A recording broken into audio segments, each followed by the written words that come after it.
गरिमा सिंह है। आज मैं आप लोगों को कुछ दिखाने वाली हूँ। ये लंबी चौड़ी सरपट भाग रही सड़कें नए भारत की बुलंद तस्वीरें हैं।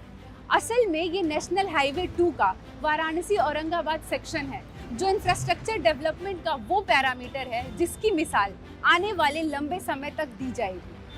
But it was not always like that. इसकी कल्पना पहले बिहार और उत्तर प्रदेश में डेवलपमेंट और प्रॉस्पेरिटी लाने के लिए की गई थी, मगर अनेकों जोग्राफिकल चैलेंजेस को देखते हुए इसे भुला दिया गया था। But it was brought into the reckoning by our visionary prime minister Shri Narendra Modi ji. प्रधानमंत्री बनने के बाद उन्होंने ऐसे 340 प्रोजेक्ट्स को ठंडे बस्ते में पाया और उन पर कार्य स्टार्ट किया। इसकी वजह से प्रगति यानी कि proactive governance and timely implementation नामक एक प्लेटफॉर्म को फॉर्म किया गया। प्रगति का मेन मैंडेट्स है to fast track the approval, coordinate between department and closely monitor to the process, ताकि हर कार्य को आसानी से किया जा सके। मोदी ने तो गारंटी दी है कि जिस पूर्वी भारत को विकास से वंचित रखा गया, उसको विकसित भारत का ग्रोथ इंजन बनाऊंगा। वाराणसी से औरंगाबाद के 6 लेन हाईवे का पहला फेज पूरा हुआ है। आने वाले 5 वर्ष में ये पूरा होगा तो यूपी और बिहार को बहुत फायदा होगा। ये वाराणसी और औरंगाबाद जो हाईवे है, हमारे गाड़ियों के लिए आने जाने के लिए हमारे जो समय पहले लगते थे कम से कम 5-6 घंटा 7 घंटा, गाड़ियां खराब हो जाती थी, बसें खराब हो जाती थी, वो अब लगभग 2.5 घंटे 3 घंटे में आदमी अप डाउन, मतलब सुबह गया शाम आ गया। औरंगाबाद, वाराणसी टू औरंगाबाद। प्रगति के सक्सेस के बारे में सिर्फ हम नहीं, ऑक्सफोर्ड यूनिवर्सिटी ने भी अपनी एक report from gridlock to growth, how leadership enables India's Pragati ecosystem to power progress में बताया है कि कैसे भारत के कैपेबल और विजनरी लीडरशिप ने इंफ्रास्ट्रक्चर डेवलपमेंट के माध्यम से विकास को एक नए लेवल तक पहुंचा दिया है।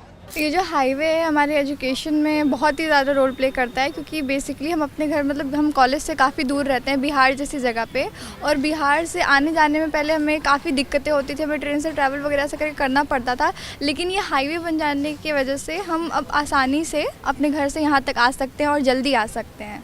ये बात तो आप सभी मानोगे कि प्रगति के वजह से NH2 का Varanasi Aurangabad section local population की प्रॉस्पेरिटी और इंक्लूसिव ग्रोथ का आधार बन गया है। हाईवे बनने से इतना फायदा हो गया है कि इसको हम कह नहीं सकते। बता रहे हैं हमारे व्यवसाय में 200 गुना फायदा, 200 गुना हमारे यहाँ आदमी बढ़ गया है। पहले हम लोग 10-5 हज़ार का बेचते थे, आज 1-2 लाख का बेचने लगे। मोदी जी को हम बहुत बहुत धन्यवाद देना चाहेंगे।